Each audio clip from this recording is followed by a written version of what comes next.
সদ্য বিদায় হওয়া পার্টি, আপনারা পার্টি গোছান, আমরা আমরা আমরা হোম মিনিস্ট্রি থেকে আপনাদেরকে হেল্প করব, আপনার পার্টি গোছান উইথ নিউ ফেস।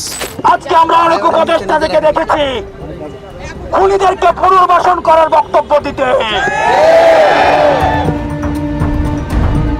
অন্তর্বর্তীকালীন সরকারের স্বরাষ্ট্র উপদেষ্টার পদ থেকে ব্রিগেডিয়ার জেনারেল এম সাখাওয়াত হোসেনকে সরিয়ে লেফটেন্যান্ট জেনারেল জাহাঙ্গীর আলম চৌধুরীকে স্বরাষ্ট্র উপদেষ্টার দায়িত্ব দেওয়া হয়েছে। সংবিধানের রক্ষণ, সমর্থন ও নিরাপত্তা বিধান। গত ৮ আগস্ট অন্তর্বর্তী সরকারের প্রধান উপদেষ্টা এবং আরও ১৩ উপদেষ্টার সঙ্গে শপথ নেন brigadier general M Sakhawat Hossain.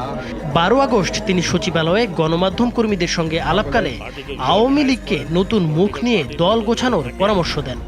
এরপরই ঢাকা বিশ্ববিদ্যালয়ের রাজু ভাস্কর্যের সামনে শেখ হাসিনার বিচার দাবি শীর্ষক বিক্ষোভ মিছিলে ছাত্র আন্দোলনের অন্যতম সমন্বয়ক হাসনাত আবদুল্লাহ উপদেষ্টাদের সতর্ক করে দিয়ে বলেন, খুনিদের পুনর্বাসন করার বক্তব্য দেওয়ার আগে ছাত্র জনতার অভ্যুত্থানের কথা যেন উপদেষ্টাদের মাথায় থাকে।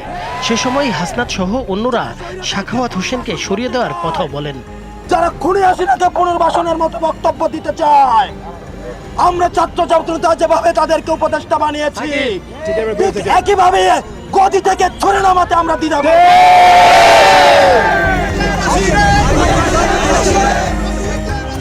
এর মাত্র ৩ দিন পর গতকাল শনিবার ব্রিগেডিয়ার জেনারেল এম সাখাওয়াত হোসেনকে স্বরাষ্ট্র উপদেষ্টার পদ থেকে সরিয়ে বস্ত্র ও পাট মন্ত্রণালয়ের দায়িত্ব দেওয়া হলো।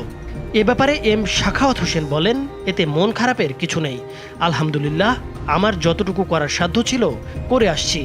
এখন যেখানে দিয়েছে সেখানে কাজ করতে পারলে করব, আর অপারগ হলে চলে যাব। নতুন স্বরাষ্ট্র উপদেষ্টা করা হয়েছে জাহাঙ্গীর আলম চৌধুরীকে। সাবেক সেনা কর্মকর্তা লেফটেন্যান্ট জেনারেল জাহাঙ্গীর আলম চৌধুরী ২০০৩ সাল থেকে ২০০৬ সাল পর্যন্ত তৎকালীন বিডিআরের মহাপরিচালক ছিলেন।